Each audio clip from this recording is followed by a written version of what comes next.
I'm Chris Darley. I play for Father John Misty, and I work at a studio called Voyager Studios, and I've just been producing records out of there. And we're taking a look at the Vintera 2 road-worn 50s Jazzmaster.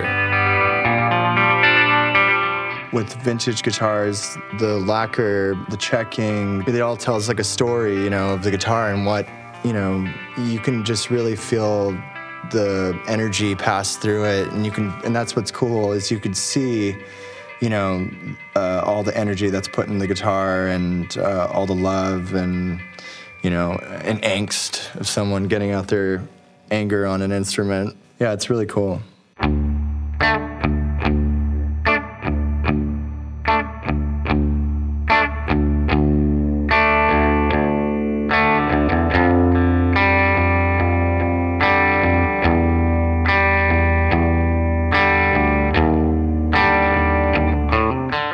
Usually when I pick up a guitar, I'll strum it, and if it sounds good acoustically, I can kind of know what the pickups are going to give it, you know. But I think with the lacquer being poly or nitro, it definitely affects the tone of that. To me, I like a neck that just feels, you know, a little worn in, and it's nice that, like, this one, you know, it's got that vintage style to it. And a lot of guys, you know, they'll take sandpaper to the back of it and already do that to like a new guitar. Having like a vintage feel to it makes me more inspired to play.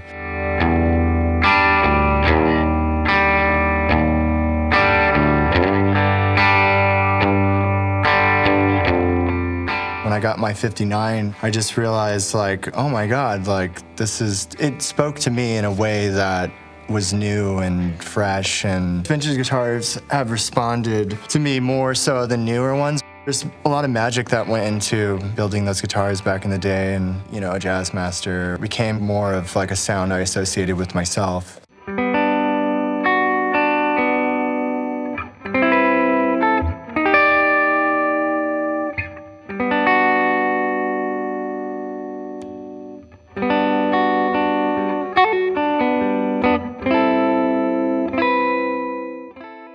It does have its own unique qualities that I think if you need it to be twangy, it can twang. If you need it to be dark, you know, you can utilize this or use the neck, roll the tone down. It's another, you know, option. It's like having two guitars in one. And you can actually utilize the quality of this circuit. Like that's that on, this is off.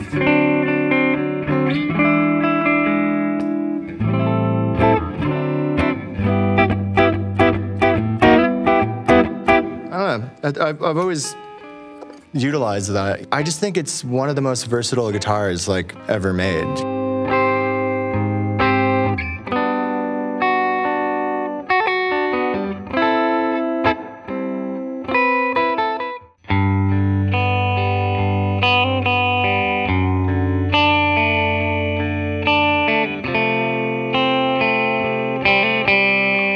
I think just the nature of these pickups is really important too. You know, the wider wrapped, like lower, not super hot pickups, so you can utilize pedals with it really well. It really has a good relationship with the amp, and how you push the amp, like a quieter pickup's gonna respond more, and you're gonna get more of the nuances of like the full range of the instrument. I just think that's partly why, you know, a lot of bands gravitated towards these, especially, you know, Thurston Moore, My Bloody Valentine, Nels Cline, like they're all like cranking their amps or putting like dirt pedals on it, and if it was a humbucker or something, I feel like it wouldn't get that sound. It's just so cool to see like people responding to an instrument where like the surf culture totally embraced this and realized like, oh, you can get really twangy, you know, surf tones with it. You can rock with these. It responds really well with distortion and lots of effects. And it's got that woody quality. It's, I don't know, to me, it's like kind of the perfect guitar.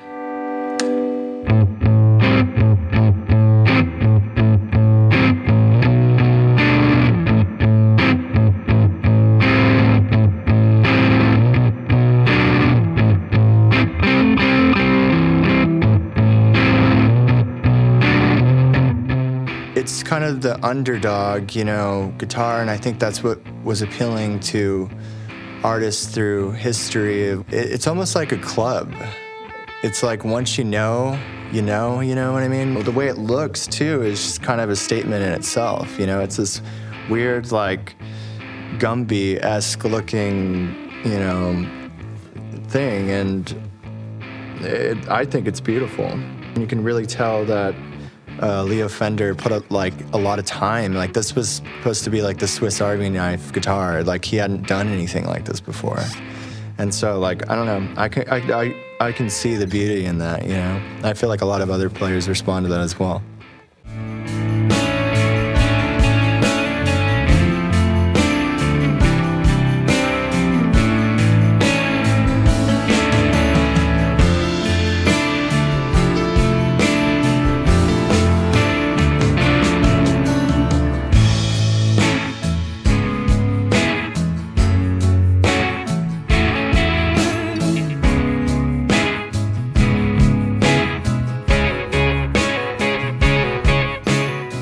Play guitar and try different things, and you know, things will come in your life that you realize, like, you know, probably wouldn't think you would like. It's funny, the player really has a lot to do with the sound of like an instrument.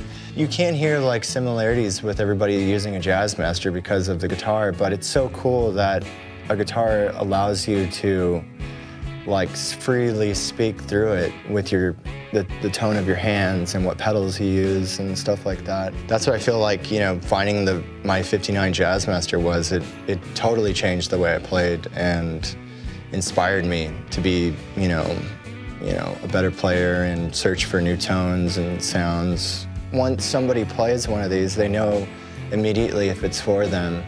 And for me, it was that way.